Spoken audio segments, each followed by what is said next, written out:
और बिहार की जनता मालिकों को हम धन्यवाद देना चाहते हैं। ये जुनून, ये जज्बा, ये हौसला जो है 11 तारीख को भी दिखना चाहिए और चलिए मिलकर के नया बिहार बनाते हैं। ಬಿಹಾರ ವಿಧಾನಸಭಾ ಚುನಾವಣೆ ಮೊದಲ ಹಂತದ ಮತದಾನ ಮುಗಿದೋಗಿದೆ. ಆದರೆ ಒಂದು ತುರ್ತು ಮೀಟಿಂಗ್ ನರೇಂದ್ರ ಮೋದಿ ಅವರು ಕರೆದಿದ್ದು. ಮೊದಲ ಹಂತದ ಮತದಾನ ಮುಗಿದು ಕೂಡಲೇ 7:15 ಹೊತ್ತಿಗೆ ಸರಿಯಾಗಿ ಮೀಟಿಂಗ್ ಕರೆದಿದ್ರು. ಯಾಕೆ? ಬಿಜೆಪಿಯ ಚುನಾವಣಾ ಚಾಣಕ್ಯ ಅಮಿತ್ ಶಾ ಮೊಟ್ಟ ಮೊದಲ ಸಲ ಬಹುದೊಡ್ಡ ಫೇಲ್ಯೂರನ್ನು ತಮ್ಮ ಹಣೆಗೆ ಕಟ್ಟಿಕೊಂಡ್ರ. ಬಿಜೆಪಿಯ ವಾರ್ ರೂಮ್ ಕೊಟ್ಟಿದ್ದು, ಗ್ರೌಂಡ್ ರಿಪೋರ್ಟ್ ಕೊಡ್ತಿರುವಂಥದ್ದು ಮತ್ತು ಬಿಹಾರದ ಲೋಕಲ್ ಸೆಫಾಲಜಿಸ್ಟ್ ಕೊಡ್ತಿರುವಂತಹ ಅಂಕಿಅಂಶ ನರೇಂದ್ರ ಮೋದಿ ಅವರಿಗೆ ದೊಡ್ಡ ಸಮಸ್ಯೆಯನ್ನು ತಂದೊಡ್ಡುವಂತಿದೆ. ಕಾರಣ ಇಷ್ಟೇ, ಪಾಟ್ನಾ ಇಲ್ಲ ಅಂದರೆ ಈ ಸಲ ದೆಹಲಿನೂ ಇಲ್ಲ ಬಿಜೆಪಿಗೆ. ಸರಳವಾದ ಸಾಲಿನ ಒಂದು ವಿಶ್ಲೇಷಣೆ ಅಂದರೆ ಪಾಟ್ನಾ ಗೆಲ್ಲಿಲ್ಲ ಅಂದರೆ ಮೋದಿ ದೆಹಲಿಯನ್ನು ಗೆಲ್ಲೋದು ಕಷ್ಟ. ಸುಮಾರು 40 ಮೊದಲ ಹಂತದ ಚುನಾವಣೆ ಮತದಾನ ನಡೀತು 6ನೇ ತಾರೀಕು. 100 ಯಾಕಂದರೆ 121 ವಿಧಾನಸಭಾ ಕ್ಷೇತ್ರಗಳಿಗೆ ಮತದಾನ ಆಗಿದ್ದು, ಇದರಲ್ಲಿ 48 ಕಡೆ ಬಿಜೆಪಿ ಸ್ಪರ್ಧೆ ಮಾಡಿತ್ತು. ಅಮಿತ್ ಶಾ ಯಾಕೆ ಇಲ್ಲಿ ಫೇಲ್ ಆಗಿದ್ದಾರೆ ಅಂದರೆ ಈ 48ರಲ್ಲಿ ಈಗ ನಿನ್ನೆ ಬಂದಿರೋ ಗ್ರೌಂಡ್ ರಿಪೋರ್ಟ್ ಬಿಜೆಪಿ 25 ಕ್ಷೇತ್ರಗಳನ್ನು ಕಳೆದುಕೊಳ್ಳುವ ಸಾಧ್ಯತೆ. ಅದರಲ್ಲಿ ಇನ್ನೂ ದೊಡ್ಡ ಮೆಸೇಜ್ ಏನು ಗೊತ್ತಾ? ಇಬ್ರು ಡಿ ಸಿ ಎಂಗಳು, ಇಬ್ರು ಬಿಜೆಪಿಯವರು. MLC ಆಗಿ ಡಿ ಸಿ ಎಂ ಆದಂತಹ ಸಾಮ್ರಾಟ್ ಚೌಧರಿ ಅವರು ತಾರಾಪುರದಲ್ಲಿ ಸ್ಪರ್ಧೆ ಮಾಡಿದ್ದಾರೆ. ತಾರಾಪುರದಲ್ಲಿ ತಿಪ್ಪರ ಲಾಗ ಹೊಡೆದ್ರೂ ಕೂಡ ಈ ಸಲ ಬಿಜೆಪಿ ಬರೋದಿಲ್ಲ. ಆದರೆ ಅದು JDUನ ಭದ್ರಕೋಟೆ ಆಗಿತ್ತು. JDUನ ಕುರ್ಮಿ ಮತಗಳು ತುಂಬ ಸ್ಟ್ರಾಂಗ್ ಆಗಿ ತೇಜಸ್ವಿ ಯಾದವ್ ಪಕ್ಷ RJD ಕಡೆ ಗುದ್ದಿದ್ದಾವೆ. ನಿತೀಶ್ ಕುಮಾರ್ ಅವರ ನಿರ್ದೇಶನದ ಮೇರೆಗೆ ಅನ್ನುವಂಥದ್ದು ಗ್ರೌಂಡ್ ರಿಪೋರ್ಟ್. ವಿಜಯ್ ಕುಮಾರ್ ಸಿನ್ಹಾ ಲಕೀಶ್ ರೈಗೆ ಅವರು ಮತದಾನದ ದಿನ ಭೇಟಿ ಕೊಟ್ಟಾಗ ಜನ ಅಕ್ಷರಶಃ, ಅದರಲ್ಲಿ ಯುವಕರು, ಕಲ್ಲು ಸಗಣಿ ಉಂಡೆಗಳನ್ನು ತಗೊಂಡು ಅವ್ರ ಕಾರ್ಗೆ ಹೇಗೆ ಹೊಡೆದಿದ್ದಾರೆ ಅಂದರೆ ಕಾರ್ ಗ್ಲಾಸ್ ಪುಡಿ ಆಗಿದೆ. ಆ ನಂತರ ಪೊಲೀಸರನ್ನು ಕರೆದು ಹತ್ತಿರದಲ್ಲಿ ಸುತ್ತಲೂ ಅವರನ್ನು ಕವರ್ ಮಾಡಿಸ್ಕೊಂಡು, ನಿಮಗೆಲ್ಲ ನಾನು ಬುಲ್ಡೋಜರ್ ಹತ್ತಿಸ್ತೀನಿ, ನಮ್ಮ ಸರ್ಕಾರ ಬರುತ್ತೆ 14ನೇ ತಾರೀಕು, ನಿಮಗೆ ಬುಲ್ಡೋಜರ್ ಹತ್ತಿಸ್ತೀನಿ ಅನ್ನುವಂತಹ ಒಂದು ಆವಾಜನ್ನ ಪ್ರಜಾಪ್ರಭುತ್ವ ವ್ಯವಸ್ಥೆಯಲ್ಲಿ ಒಬ್ಬ DCM, ಬಿಜೆಪಿಯ DCM ಮತದಾರರಿಗೆ ಹಾಕಿ ಬಂದಿರುವಂಥದ್ದು. ಆಮೇಲೆ ಅವ್ರು ಹೇಳಿದ್ರು ಅವರೆಲ್ಲ RJD ಗೂಂಡಾಗಳು ಅಂತ.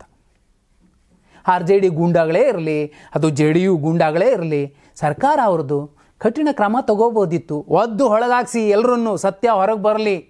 ನಾಳೆ ರಿಸಲ್ಟ್, ಬ್ಯಾಲೆಟ್ ಪೇಪರ್ ಓಪನ್ ಮಾಡಿದಾಗ, EVM ಮಿಷಿನ್ ಓಪನ್ ಮಾಡಿದಾಗಲೂ ಕೂಡ ರಿಸಲ್ಟ್ ಗೊತ್ತಾಗತ್ತೆ.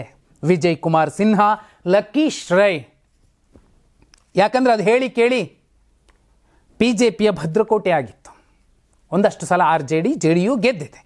ಆದರೆ ಈ ಸಲ ಕಾಂಗ್ರೆಸ್ ಕೂಡ ಗೆದ್ದಿದೆ. ಈ ಸಲ ಅಲ್ಲಿ ಕಾಂಗ್ರೆಸ್ ಗೆಲ್ಲುವಂತಹ ಸಾಧ್ಯತೆ ಇದೆ. DCM ವಿಜಯ್ ಕುಮಾರ್ ಸಿನ್ಹಾ ಅನ್ನುವಂತಹ ದೈತ್ಯನನ್ನು ಸಂಹರಿಸುವಂತಹ ಪ್ರಯತ್ನ ಒಂದು ಹೆಣ್ಣು ಮಗಳು ಮಾಡ್ತಿದ್ದಾಳೆ. ಅಲ್ಲಿಗೆ ಕಳೆದ 2020 ವಿಧಾನಸಭಾ ಚುನಾವಣೆಯಲ್ಲಿ 74 ಸ್ಥಾನಗಳನ್ನು ಗೆದ್ದು 2ನೇ ಅತಿ ದೊಡ್ಡ ಪಕ್ಷವಾಗಿ ಹೊರಹೊಮ್ಮಿತ್ತು ಬಿಜೆಪಿ. ಮೊದಲ ಹಂತದಲ್ಲೇನೆ ಇವರು ಗಳಿಸೋದು ಕೇವಲ 20 ಸ್ಥಾನ ಅನ್ನೋದಾದರೆ, ನೆಕ್ಸ್ಟ್ 11ನೇ ತಾರೀಕು 53 ಕ್ಷೇತ್ರಗಳಲ್ಲಿ ಸ್ಪರ್ಧೆ ಮಾಡ್ತಿದೆ ಬಿಜೆಪಿ. 53ಕ್ಕೆ 50 ಆದರೂ ಗೆದ್ದರೆ ಕೊನೆ ಪಕ್ಷ ಕಳೆದ ಚುನಾವಣೆಯಲ್ಲಿ ಗೆದ್ದಂತಹ 74 ಸ್ಥಾನಗಳನ್ನು ಉಳಿಸ್ಕೊಳ್ಬಹುದು. ಇಲ್ಲ ಅಂದರೆ ಅದೂ ತುಂಬ ತುಂಬ ತುಂಬ ಕಷ್ಟ. ಯಾಕೆ ಫಸ್ಟ್ ಟೈಮ್ ಅಮಿತ್ ಶಾ ಅವರ ಮತಗಣಿತ ಫೇಲ್ ಆಗಿದೆ ಅಂದರೆ, ಆರಂಭದಿಂದಲೂ ಅವರು ಮಾಡಿದ್ದು ಒಂದು ತಪ್ಪು. ಮುಖ್ಯಮಂತ್ರಿ ಅಭ್ಯರ್ಥಿ ನಿತೀಶ್ ಕುಮಾರ್ ಅನ್ನೋದನ್ನು ಘೋಷಣೆ ಮಾಡಬೇಕಾಗಿತ್ತು.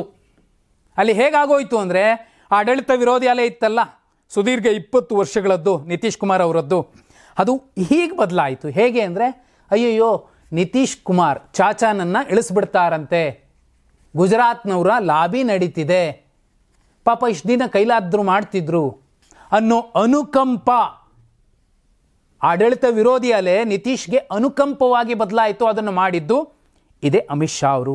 ಗುಜರಾತ್ ಲಾಬಿಗೋಸ್ಕರ ನಾವು ಯಾಕೆ ನಮ್ಮ ಚಾಚಾನನ್ನು ಸೋಲಿಸಬೇಕು, ನಿತೀಶ್ ಕುಮಾರ್ನ ಸೋಲಿಸಬೇಕು ಅಂತ ಕುರ್ಮಿ ಸಮಾಜ ಕುಶ್ವಾ ಸಮಾಜ, ಇವನು ಲವ್ ಕುಶ್ ಮತಗಳು ಅಂತ ಕರೀತಾರೆ, ಅಣ್ಣ ತಮ್ಮ ಅಂತ ಅಂತಾರೆ. ಇಬ್ಬರೂ ಕೂಡ ಅತಿ ಹಿಂದುಳಿದ ಸಮಾಜಕ್ಕೆ ಸೇರಿದಂಥವ್ರು, ವರ್ಗಕ್ಕೆ ಸೇರಿದಂಥವ್ರು. ಯಾದವರು ಕೂಡ ಜಾಗೃತರಾದರು. ಎಲ್ಲೆಲ್ಲಿ JDUಗೆ ಬೆಂಬಲಿಸಬೇಕೋ ಅಲ್ಲಿ ಯಾದವರು, ಎಲ್ಲೆಲ್ಲಿ ಕುರ್ಮಿ ಮತ್ತು ಕುಶ್ವಾ ಯಾದವರಿಗೆ RJDಗೆ ಬೆಂಬಲಿಸಬೇಕೋ ಅಲ್ಲಿ ಬೆಂಬಲಿಸಿಕೊಳ್ಳುವ ಮೂಲಕ ಸುಮಾರು 80 ವಿಧಾನಸಭಾ ಕ್ಷೇತ್ರಗಳಲ್ಲಿ ಹಾಲಿ 121ರಲ್ಲಿ ಮತದಾನ ಆದಂಥದ್ರಲ್ಲಿ ಮಹಾಗಠಬಂಧನ್ ಮುಂದಿರುವಂತೆ ನೋಡಿಕೊಂಡಿದೆ. ಇನ್ನು 20ರಲ್ಲಿ ಸುಮಾರು 40ರಲ್ಲಿ ಬಹುಪಾಲು ಕಡೆ JDU ಮುಂದೆ ಇದೆ. ಈಗ JDU ಇಲ್ಲ ಯೂನಿವರ್ಸಲ್ ಡೋನರ್ ಥರ ಆಗೋಗ್ಬಿಟ್ಟಿದೆ. ಅದು BJPಗೆ ಹೋಗುತ್ತಾ ಅಥವಾ RJD ಜೊತೆಲಿ ಹೋಗುತ್ತಾ ಗೊತ್ತಿಲ್ಲ. 14ನೇ ತಾರೀಕು ರಿಸಲ್ಟ್ ಬಂದ ಮೇಲೆ ಗೊತ್ತಾಗತ್ತೆ.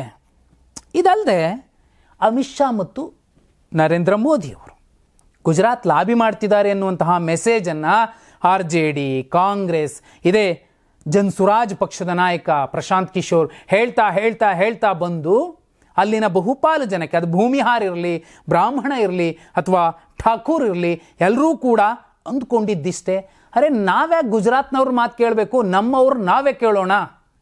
ಗೆದ್ರೆ ನಿತೀಶ್ ಗೆಲ್ಲಿ, ಇಲ್ಲ ಅಂದರೆ ತೇಜಸ್ವಿ ಯಾದವ್ ಗೆಲ್ಲಿ ಅಥವಾ ನಮ್ಮ ಪ್ರಶಾಂತ್ ಕಿಶೋರ್ ಗೆಲ್ಲಿ ಅಂತ ಮೇಲ್ವರ್ಗದ ಮತದಾರರು ಕೂಡ BJPಯ ಲೆಕ್ಕಾಚಾರಗಳಿಗೆ ಆ ಕಡೆ ಬೆಲೆನೇ ಹಾಕಲಿಲ್ಲ, ಆ ಕಡೆ ತಲೆ ಹಾಕಿ ಮಲಗಲಿಲ್ಲ. ಇದರ ಜೊತೆಯಲ್ಲಿ ಈಗ 2ನೇ ಹಂತದ ಸಂದರ್ಭದಲ್ಲಿ BJPಯ ಅಭ್ಯರ್ಥಿಗಳು ನರೇಂದ್ರ ಮೋದಿ ಅವರ ಫೋಟೋನೂ ಕಿತ್ತಾಕಿ ಅಲ್ಲಿ ನಿತೀಶ್ ಕುಮಾರ್ ಅವರ ಫೋಟೋ ಇಟ್ಕೋತಿದ್ದಾರೆ. ಕಾರಣ ಏನಂದರೆ ಅಷ್ಟು ಡಿಪೆಂಡ್ ಆಗಿದ್ದಾರೆ. ಈ ಎಲ್ಲ ಲೆಕ್ಕಾಚಾರಗಳನ್ನು ನೋಡಿದ್ರೆ ನೋ ಡೌಟ್ ನವೆಂಬರ್ 14ನೇ ತಾರೀಕಿನ ರಿಸಲ್ಟ್ ಬಂದ ದಿನ ಬಹುದೊಡ್ಡ ಬದಲಾವಣೆ ಬಿಹಾರದಲ್ಲಷ್ಟೇ ಆಗೋದಿಲ್ಲ, ಪಾಟ್ನಾದಿಂದ ನೇರವಾಗಿ ದೆಹಲಿಯಲ್ಲೂ ಕೂಡ ಬದಲಾವಣೆ ಆಗುತ್ತೆ. ಅದು ನರೇಂದ್ರ ಮೋದಿ ಅವರಿಗೆ ಬಹುದೊಡ್ಡ ಹೊಡೆತ ಬೀಳಬಹುದು. ಇನ್ನೂ ಕೆಲವರು ಚರ್ಚೆ ಮಾಡೋ ಪ್ರಕಾರ ಬಿಹಾರದ ವಿಶ್ಲೇಷಕರು ಅಮಿತ್ ಶಾ ಬೇಕಂತಲೇ ಈ ರೀತಿ ಮಾಡಿದ್ದಾರೆ, ಅದು ನರೇಂದ್ರ ಮೋದಿ ಅವರಿಗೆ ಗೊತ್ತಾಗಬೇಕು. ಚುನಾವಣಾ ಚಾಣಕ್ಯ ಒಂದು ಪಕ್ಷದಲ್ಲಿ ಒಬ್ಬರೇ ಇರ್ತಾರೆ, ಅದು ಅಮಿತ್ ಶಾ ಮಾತ್ರ ಅನ್ನೋ ಮೆಸೇಜ್ ಕೊಡಲಿಕ್ಕೆ ಹೇಗೆ ಮಾಡಿರೋ ಸಾಧ್ಯತೆ ಇರುತ್ತೆ ಅನ್ನೋದು ಒಂದು ಕಡೆ. ಆದರೆ ನಿತೀಶ್ ಕುಮಾರ್ ಅವರು ಏನು ಬೇಕಾದರೂ ಮಾಡಬಹುದು. ಇದರ ಜೊತೆಯಲ್ಲಿ ರಿಸಲ್ಟ್ ಬಂದ ಮೇಲೆ ಲೆಕ್ಕ ಬದಲಾಗತ್ತೆ. ಹಾಗಿದ್ರೆ ತೇಜಸ್ವಿ ಗೆಲ್ತಾರೋ ನಿತೀಶ್ ಗೆಲ್ತಾರೋ, BJP ಕತೆ ಏನಾಗಬಹುದು? कमेंट ಮಾಡಿ. अब बिहार की जनता मालिकों को हम धन्यवाद देना चाहते हैं.